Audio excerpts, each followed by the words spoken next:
మొక్కజొన్నలను మద్దతు ధరకు కొనుగోలు చేసి రైతులను ఆదుకోవాలని, లేని పక్షంలో రైతుల పట్ల బీఆర్ఎస్ పార్టీ ఆధ్వర్యంలో పెద్ద ఎత్తున నిరసన కార్యక్రమాలను తెలిపి ప్రభుత్వం మెడలు వంచి రైతులకు న్యాయం చేకూరేలా కార్యాచరణ చేపడతామని హెచ్చరిస్తూ జయశంకర్ భూపాలపల్లి జిల్లా రేగొండ ప్రధాన రహదారిపై రైతులు బీఆర్ఎస్ నేతలతో కలిసి మాజీ ఎమ్మెల్యే గండ్రా వెంకటరమణారెడ్డి బైఠాయించారు.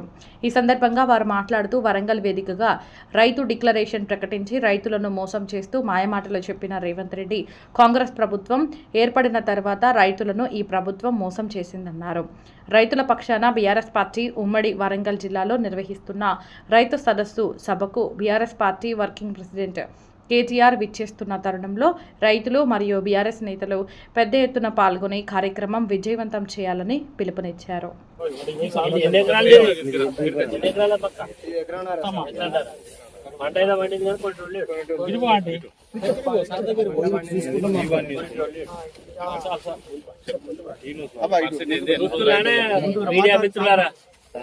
బాబు రైతులు ఆరుగాలం కష్టపడి పక్కలు పండించుడు, వడ్డు పండించుడు, కొనేటోళ్ళు లేరు. ఎండాకాలం 45 డిగ్రీల ఎండలా కూర్చొని ఎప్పుడు లారీలు వస్తాయి, ఎప్పుడు అమ్ముకుందాము, ఎప్పుడు కాటా పెడతారంటే బారదారి ఇచ్చినోళ్ళు లేడు, వాటిలు కొన్నోళ్ళు లేడు, మక్కలు కొన్నోళ్ళు లేడు, ముఖాన్ని చూసినోళ్ళు, ఇంత పెద్ద వ్యవస్థ కూడా ఇంత నీళ్లు కూడా పెట్టినోళ్ళు లేడు. ఇంత టెంట్ వేసి ఇంత టెంట్ వేద్దా, ఇంత ఎండలు ఎట్టుంటారు? ఒక టెంట్ వేసి దాంట్లో కూర్చుంటే ఏర్పాటు చేయాలి. ఎంత దుర్మార్గంగా వ్యవస్థ నడుస్తుంది ఇది. దద్దమ్మల ప్రభుత్వం, చాదగాని ప్రభుత్వం.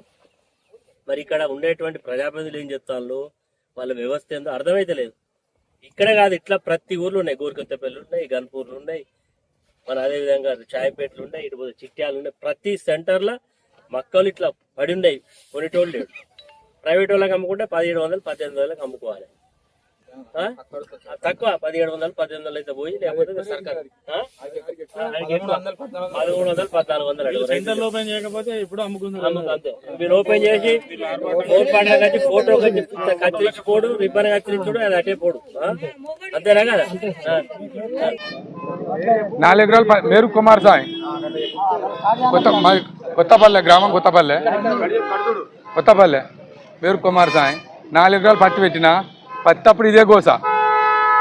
పత్తి చేసి మక్కలేసిన, మక్కలప్పుడు ఇదే గోస. మళ్ళీ మక్కలు వేసినాక ఊరే బస్తాల కొరకు వస్తే మా భార్య నేనైతే 4 ఎకరాల బస్తాలు కావాలంటే 20 నెల రోజులు రాత్రి 12 గంటలకు అచ్చుడు, గీయాల దాకా ఉంటే ఒక్కటే ఇచ్చుడు. అట్లా ఒక 15-20 రోజులు తిప్పలవాడి ఇక్కడ దొరకపోతే వెంకటాపురం మండలానికి పోయి తెచ్చుకున్నా 5 రోజు చేసి. అట్లా ఇట్లా పండించుకుని ఈడ పోసి 15 రోజులు, మళ్ళీ ఈడ పోసి కూడా 15 రోజులు. బారదాన్ని ఇత్తలేరు కదా, మమ్మల్ని మందలు ఇత్తలేరు వాళ్ళు. 15 రోజులు బట్టి అన్నీ ఉన్నాయి. చూసి నిన్న పోయి బారదాన్ని తెచ్చుకున్నా. బారదాన్ని తెచ్చుకొని నింపుతా అంటాను బారదా, నేనే పైసలు పెట్టి కొనుకొచ్చుకున్నా, నేనే పెట్టి తెచ్చుకున్నా. వాళ్ళు ఏమన్నారు, మళ్ళీ పరకాల పోయి తెచ్చుకున్నా, నింపుకుంటానా. ఇలా మంచిలే అంటే మంచిలు లేవన్న వాళ్ళు ఇప్పుడు మంచిలు తెచ్చుకున్నా. మేము అందరి ముగ్గురు టిన్ని తెచ్చుకున్నా. మా భార్య నేనే నింపుకుంటాను. ఒక్క మనిషి కూడా దొరుకుతలేడు. ఒక మనిషి 1000 రూపాయలు అంటే ఈ టైం వరకు టైం అయిపోతుంది, అత్తలేరుగా. ఈ ఎండకు మేము రావంటాను. ఇక మా శర అంటే మా శర ఇక ఇప్పుడు అక్కడ నాడు చచ్చిపోతేనే తప్పుతుంది, కానీ ఇక మాకు లేకపోతే తప్పే పరిస్థితులు లేవు. ఇక చచ్చిపోతేనే తప్పుతుంది. ఇక ఏమున్నది మరి, ఇక ఎనుకో ముందో ఎడతారు, బాగా పాడేస్తారు. ఇక అంత తప్ప కానీ ఇక మాకు బతికే రేవు లేదు. ఇక ఆయన రైతు బంధు వేయడు, ఈయన బారదాని ఇయ్యాడు, ఏది లేదు మాకు. ఇది పరిస్థితి మాదిగా. భారత రాష్ట్ర సమితి కార్యనిర్వాహక అధ్యక్షుడు వరంగల్కు రావడం జరుగుతున్నది. దానికి ఎందుకంటే 2023 మే 6వ తారీఖు నాడు ఆనాటి కాంగ్రెస్ పార్టీ, ఈనాటి కాంగ్రెస్ పార్టీ మరి నాయకుడు, అదేవిధంగా నేటి ప్రతిపక్ష నాయకుడు రాహుల్ గాంధీ గారు వరంగల్ ఆర్ట్స్ కాలేజ్ గ్రౌండ్కి వచ్చి రైతు డిక్లరేషన్ అని చేపట్టిండు. రైతు డిక్లరేషన్లు ఏందా వాళ్ళు చెప్పిన ముచ్చట్లు అంటే, రైతు బంధు 15,000 ఇస్తాం, మక్కలు కొంటాం, వడ్లకు మద్దతు ధర 500 బోనస్ ఇస్తాం, రైతులను ఇట్లా చూసుకుంటామంటే రైతులను మేము పూలల్లో పెట్టి చూసుకుంటామని చెప్పాడు. 23 అయిపోయింది, 24 అయిపోయింది, 25 అయిపోయింది, 26, 3 సంవత్సరాలు అయింది.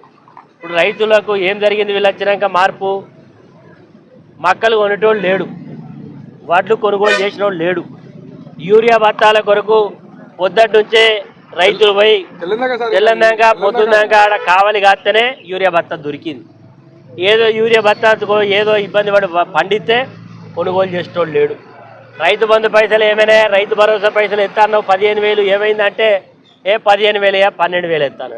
ఆ 12,000 అయినా మొగోడా అంటే మొన్న ఒక నేను రెండేళ్ల కింద మీటింగ్ పెట్టిండు, 1 ఎకరానికి ఇచ్చిండు.